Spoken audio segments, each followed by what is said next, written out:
Hi everyone, welcome to JavaScript 30 days of lead code challenge.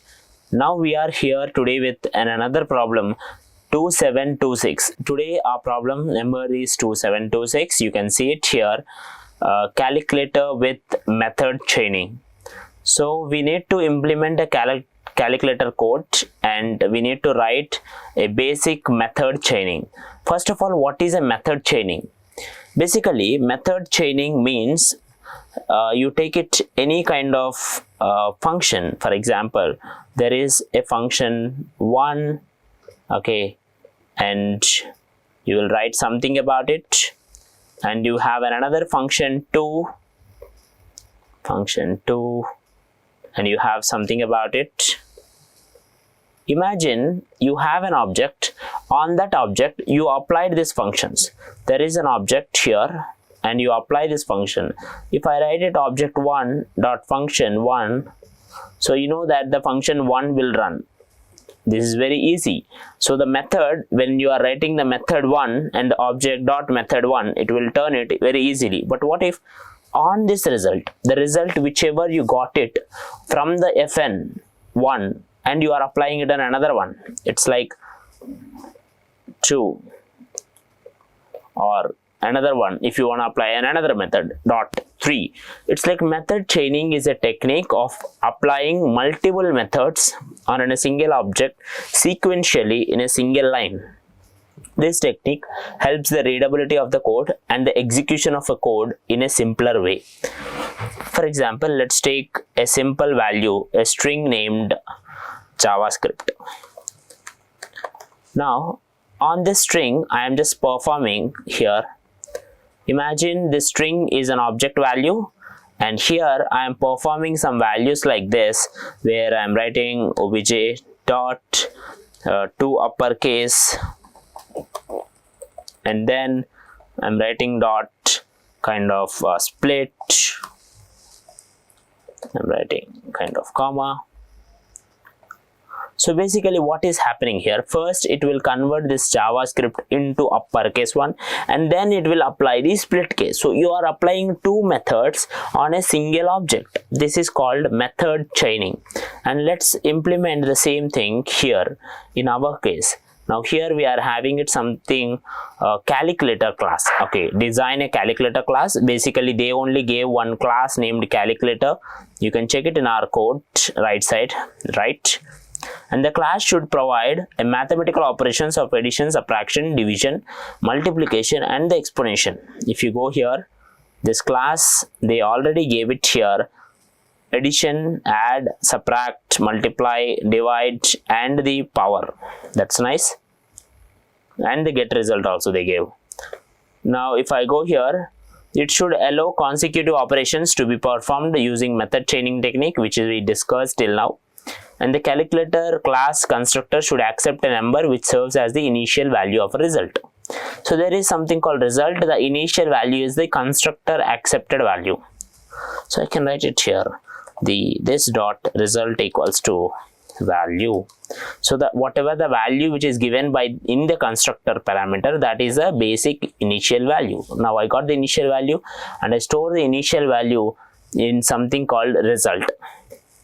Now add method, what it will do, this method adds a given value to the result value and returns the updated calculator.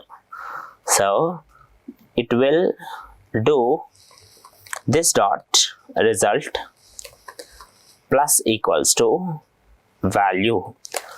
This is a shorthand operator, or also called assignment operator, where we are using it here.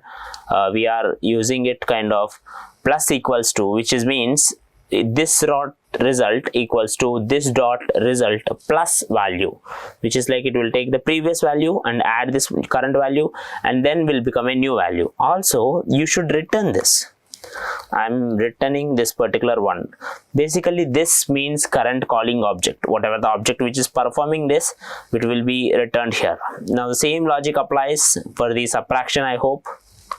Now this dot result minus equals to value, and here return this,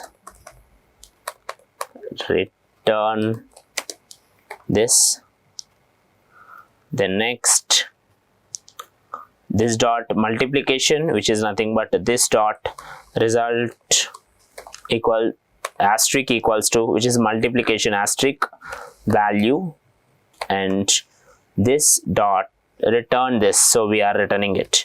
But if you check the division, in division there is one condition. This method divides the result by the given number and returns the updated calculator, same.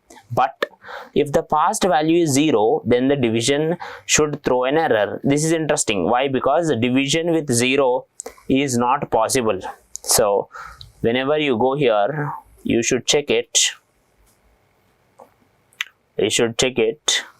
If value, whatever the value is there, is it equals to 0? If the value is equals to 0, then return new error, and I'm returning an error. Else here I'm returning the same logic whichever we did.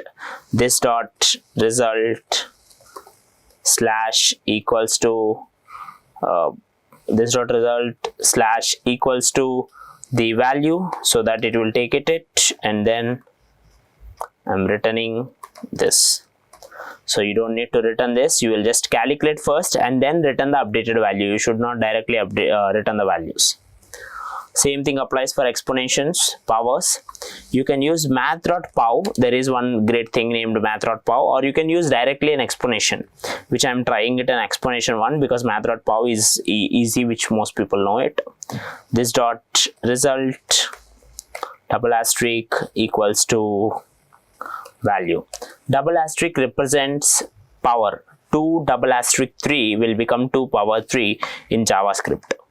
Now here also the same logic, which is we have to send after we done that, not before.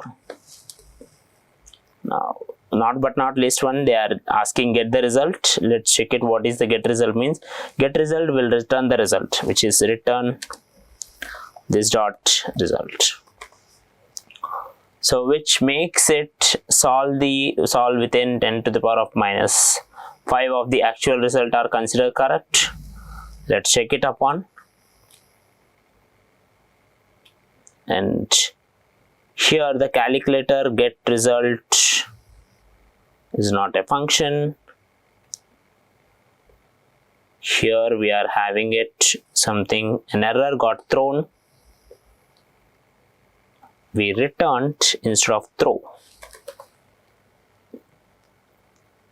Let's check it upon.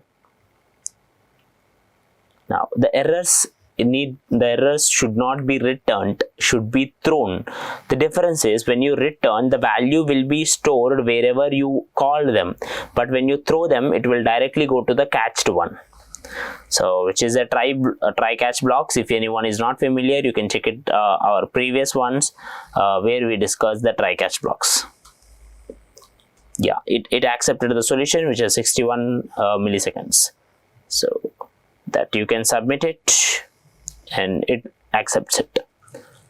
That's it for today, and in case if you want any more doubts or anything, you can just follow us, and for more things you can follow us LeetCode challenges. Thank you all.